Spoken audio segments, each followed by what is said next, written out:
삶의 기적을 일으키는 30분 예배를 시작하도록 하겠습니다. 하나님께서 오늘 우리에게 주신 말씀은 사도행전 26장 15절에서 20절까지 말씀입니다. 이 말씀 제가 봉독하도록 하겠습니다. 내가 대답하되 주여 누구시니까? 주께서 이르시되 나는 너가 박해하는 예수라. 일어나 너의 발로 서라. 내가 너에게 나타난 것은 곧 내가 나를 본 일과 장차 내가 너에게 나타날 일에 너로 종과 증인을 삼으려 함이니 이스라엘과 이방인들에게서 내가 너를 구원하여 그들에게 보내어 그 눈을 뜨게 하여 어둠에서 빛으로 사탄의 권세에서 하나님께로 돌아오게 하고 죄사함과 나를 믿어 거룩하게 된 무리 가운데서 기업을 얻게 하리라 하더이다. 아그리빠 왕이여, 그러므로 하늘에서 보이신 것을 내가 거스르지 아니하고 먼저 다마섹과 또 예루살렘에 있는 사람과 유대 온 땅과 이방인에게까지 회개하고 하나님께로 돌아와서 회개에 합당한 일을 하라 전하므로. 아멘. 오늘 이 시간 하나님께서 우리에게 주신 말씀을 듣기 전에 잠시 기도하는 시간 갖도록 하겠습니다. 하나님 아버지, 오늘도 연약한 저희들을 사랑하셔서 저희를 만나주시고 저희에게 말씀하여 주시니 감사합니다. 오늘도 주시는 말씀을 통해서 언제나 저희와 함께 하시며 저희를 사랑하신 하나님, 그 하나님을 만나게 하시고 그 하나님의 말씀을 듣게 하시고 말씀에 순종함으로 인해서 하나님의 기쁨이 되며 하나님의 크신 영광을 나타내는 저희 모두가 될 수 있도록 은혜 베풀어 주옵소서. 예수님의 이름으로 감사하며 기도드리옵나이다. 아멘. 바울 사도는 자신이 예수님을 믿기 전 어떤 삶을 살았는지 얘기하고, 그러면서 바울 사도는 그렇게 예수님을 믿지 않고 예수님을 대적하는 악한 삶을 살던 자신이 어떻게 예수님을 믿게 되었는지, 즉 다마섹 도상에서 자신이 예수님을 만난 그 일에 대해서 이야기합니다. 그러면서 그 예수님께서 자신에게 사명을 주신 그 일에 대해서 말씀합니다. 그러면서 계속해서 사도행전 26장 19절은 이렇게 말씀합니다. 아그리빠 왕이여, 그러므로 하늘에서 보이신 것을 내가 거스르지 아니하고 라고 바울 사도는 얘기합니다. 하늘에서 보이신 것을, 바울 사도가 다마섹 도상에서 예수님을 만나고, 그래서 예수님께서 그에게 하신 말씀, 복음 전파의 사명, 그 전파의 사명을, 복음 전파의 사명, 자신에게 주신 그 사명을 감당하는 그 말씀을 자신이 거스르지 아니했다라고 얘기합니다. 여기서 거스르지 아니하고 라는 이 표현을 헬라어 원어로 살펴보면 이중부정을 사용하고 있어요. 이중부정은 강한 긍정의 표현입니다. 즉 바울 사도는 하나님께서 자신에게 보여주신 것을, 즉 예수님께서 자신에게 주신 그 사명, 그 사명에 순종했음을 강조하고 있는 거예요. 지금 바울 사도가 복음을 전파하는 것이 자신의 생각이나 자신의 의지로 전파하는 것이 아니라 하늘신 예수님께서 자신에게 사명을 주었고, 그래서 자신은 그 주신 사명에 순종하는 것이다. 사명에 순종해서 복음을 전파하는 것임을 바울 사도는 강조하고 있습니다. 그러면서 그렇게 바울 사도가 복음을 전파했을 때 복음의 말씀을 들은 사람들의 반응, 사람들이 그 말씀을 듣고 어떤 반응을 해야 되는지 그 부분에 대해서 계속해서 성경은 이렇게 말씀합니다. 사도행전 26장 20절 말씀. 먼저 다마섹과 또 예루살렘에 있는 사람과 유대 온 땅과 이방인에게까지, 바울 사도가 복음을 전한 것이 다마섹에 있는 사람들에게, 또 예루살렘에 있는 사람들에게, 유대 온 땅의 사람들에게, 또 이방인에게 복음을 전했어요.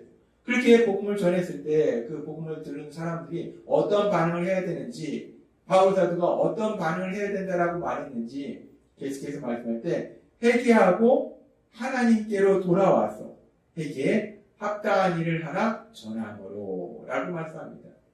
바울 사도가 자신의 의지나 자신의 생각으로 복음의 말씀을 전한 것이 아니라 하나님 예수님, 그 예수님께서 사명을 주셨고 바울 사도는 그 예수님께서 주신 사명에 순종해서 복음을 전했다는 거예요.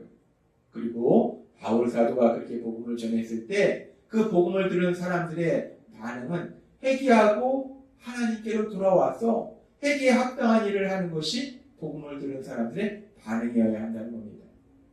그렇습니다. 우리가 복음의 말씀을 들을 때 그 복음의 말씀을 들은 사람들의 반응, 그 사람들의 반응 중에서 아주 중요한 것이 바로 회개라는 거예요. 회개. 그래서 오늘은 이 회개에 대해서 조금 더 살펴보면 우리가 복음의 말씀을 들을 때 복음의 말씀의 핵심이 무엇입니까? 복음의 말씀의 핵심은 예수님의 십자가 죽으심과 부활하심이에요. 그것이 복음의 말씀의 핵심입니다. 그러면서 그 예수님의 십자가 죽으심에 대해서 우리가 전할 때 그렇다면 하나님신 예수님께서 왜 십자가에서 죽임을 당하셨는가? 우리는 그 부분을 얘기해야 됩니다. 근데 하나님께서 왜 십자가에서 죽임을 당하셨는지 하나님은 우리에게 분명하게 말씀하실 때 베드로 사도를 통해서 베드로전서 2장 24절에서 이렇게 말씀합니다. 친히 나무에 달려 그 몸으로 우리 죄를 담당하셨으니 라고 말씀합니다. 친히 나무에 달려라는 말씀은 예수님의 십자가 죽으심을 의미해요. 예수님께서 십자가에서 죽임당하신 것은 우리의 죄를 담당하셨다라고 말씀합니다. 그렇습니다. 우리가 복음의 말씀을 전할 때 예수님의 십자가 죽으심에 대해서 전하는데 그 예수님의 십자가 죽으심에 대해서 전할 때 그 예수님이 왜 십자가에 죽으셨는지 왜 죽임당하셨는지 그 부분을 전하기 위해서 우리가 반드시 전해야 될 것이 무엇이냐? 그것은 바로 죄에 대한 문제라는 거예요. 우리의 죄에 대한 문제. 우리가 죄를 지었기 때문에 우리는 죄인이기 때문에 예수님께서 죄를 지은 우리를 대신해서 십자가에 돌아가셨다. 그것이 결국 복음의 말씀이라는 거예요. 그래서 복음의 말씀을 전할 때 꼭 전해야 되는 것, 반드시 전해야 되는 것이 죄에 대한 말씀이라는 거예요. 우리가 죄를 지었다는 거예요. 우리는 죄인이라는 겁니다. 따라서 우리가 복음의 말씀을 들을 때 그 복음의 말씀에 대한 우리의 반응 중에서 아주 중요한 것이 바로 그 죄에 대한 회개라는 거예요. 말씀을 들었을 때, 그 복음의 말씀을 들을 때 우리는 우리의 죄에 대해서 깨닫고 그래서 우리의 죄에 대해서 회개하게 된다는 겁니다.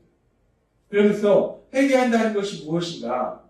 이 부분을 우리가 생각해보면 회개한다는 것은 내가 죄를 지었는데 그 죄를 지은 것을 단순히 후회하는 거예요. 내가 그러면 안 됐는데 라고 그 내가 죄를 지은 것에 대해서 단순히 후회하는 것이 회개가 아니라는 거예요. 성경에서 말씀한 회개, 하나님이 말씀하신 회개는 크게 세 가지 부분으로 생각해 볼 수 있습니다. 첫째, 회개라는 것은 가장 중요한, 가장 첫 번째는 내가 죄를 지었다는 것을 인정하는 거예요. 내가 죄를 지었다는 인정하는 것. 내가 하나님을 믿지 않는 죄를 지었다는 것을. 그래서 하나님의 말씀대로 살지 않고 내 생각대로 사는 죄를 지었다는 것을 인정하는 것. 그렇게 내 생각대로 살았기 때문에 내가 사람들을 사랑하지 않는 삶을 살았다는 것을 인정하는 것. 회개의 첫 번째는 죄를 인정하는 것. 나는 죄를 지었습니다. 그렇습니다. 내가 죄인입니다. 라고 내가 죄인임을, 내가 죄를 지었음을 인정하는 것이 회개의 첫 번째예요. 그리고 회개의 두 번째 단계는 그렇게 내가 죄를 지었음을 인정하면 이제 그 죄를 짓는 삶에서 떠나야 된다는 거예요. 더 이상 죄를 짓지 않는 삶을 살아야 된다는 거예요. 내가 죄를 지었음을 인정하면서 또다시 죄를 짓고 또다시 죄를 짓고 그것은 회개가 아니라는 거예요. 회개라는 것은 내가 죄를 지었음을 인정하면 이제 그 죄를 짓는 그 삶의 모습에서 떠나야 된다는 거예요. 바뀌어야 된다는 거예요. 근데 문제는 우리는 악하기 때문에 우리는 살아가면서 계속해서 죄를 지었다는 거예요. 계속해서 반복적으로 죄를 지어서 어느 순간에 죄를 짓는 삶이 내 생각대로 살던 그 삶이 나의 습관이 되었다는 거예요. 그래서 그 습관을 바꾸기가 쉽지 않다는 겁니다. 회개라는 것이 죄를 인정하고 그 죄에서 떠나야 되는데 그 죄를 짓는 습관에서 변화되어야 되는데 그것이 쉽지 않다는 거예요. 그래서 하나님께서는 우리의 연약함을 아시기 때문에 우리가 예수님을 믿게 되면 성령님을 우리에게 보내주신다는 거예요. 성령 하나님이 우리와 함께 하신다는 겁니다. 그래서 갈라디아서 5장 16절은 이렇게 말씀합니다. 내가 이르노니 너희는 성령을 따라 행하라. 그리하면 육체의 욕심을 이루지 아니하리라. 아멘. 그 죄를 짓는 삶에서 떠나야 되는데 내 힘과 내 노력으로 그런 삶을 살 수 없기 때문에 우리 안에 성령 하나님을 보내주셨어. 그 성령 하나님의 인도하심에 따라 살게 되면 이제 우리 욕심을 이루지 아니하리라. 내 생각대로 살지 않는다는 것. 죄를 짓지 않는다는 겁니다. 하나님께서는 그렇게 우리를 사랑하셔서 성령 하나님을 통해서 우리가 죄에서 떠날 수 있도록 도와주고 계심을 믿습니다. 회개는 그렇게 죄를 인정하는 것이고 그리고 죄에서 떠나는 것이고 이제 회개의 세 번째는 그렇게 죄에서 떠나서 어디로 가는가? 하나님께로 돌아가는 것. 그것이 회개의 세 번째입니다. 하나님께로 돌아간다는 것은 하나님의 말씀대로 사는 거예요. 하나님의 말씀에 순종하는 삶을 사는 겁니다. 성령님의 인도하심에 따라 사는 거예요. 성령님은 우리를 어디로 인도하시는가? 갈라디아서 5장 22절에서 23절은 이렇게 말씀합니다. 오직 성령의 열매는 사랑과 희락과 화평과 오래 참음과 자비와 양선과 충성과 온유와 절제니 이 같은 것을 금지할 법이 없느니라 라고 말씀합니다. 그렇습니다. 성령의 열매는 성령님의 인도하심은 우리를 사랑하는 삶과 기뻐하는 삶과 오래 참는 삶과 화평하는 삶과 그렇게 성령의 열매를 맺는 삶으로 인도한다는 것. 따라서 오늘 하나님께서 우리에게 주신 말씀처럼 우리가 복음의 말씀을 들었을 때 복음의 말씀을 들은 사람들은 어떤 반응을 해야 되는가? 사도 바울 사도는 그 복음의 말씀을 들은 사람들이 어떤 반응을 해야 된다라고 말하고 있는가? 사도행전 26장 20절은 이렇게 말씀합니다. 먼저 다마섹과 또 예루살렘에 있는 사람과 유대야 온 땅과 이방인에게까지 바울 사도가 복음을 전해서 그 복음을 들은 사람들, 그 사람들에게 바울 사도는 또 계속 말할 때 회개하고 하나님께로 돌아와서 회개에 합당한 일을 하라 라고 전했다는 거예요. 회개하고 하나님께로 돌아와서 회개에 합당한 일을 하라. 회개에 합당한 일이 무엇인가? 결국은 오늘 하나님께서 우리에게 주신 말씀처럼 회개에 합당한 일은 하나님의 말씀대로 사는 거예요. 성령님의 인도하심에 따라 사는 겁니다. 따라서 성령의 열매를 맺는 삶을 사는 거예요.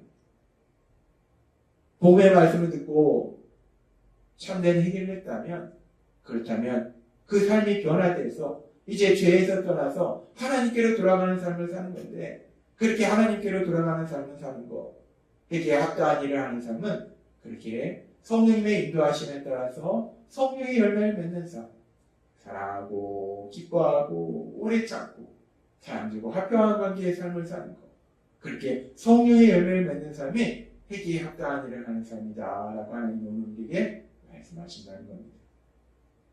오늘 말씀을 듣는 우리들도 복음의 말씀을 들었고 또한 그 복음의 말씀을 통해서 우리가 회개했기 때문에 오늘 주신 말씀처럼 이제 우리가 회개에 합당한 일을 하는 그런 삶을 사는 여러분이 되시기를 바랍니다.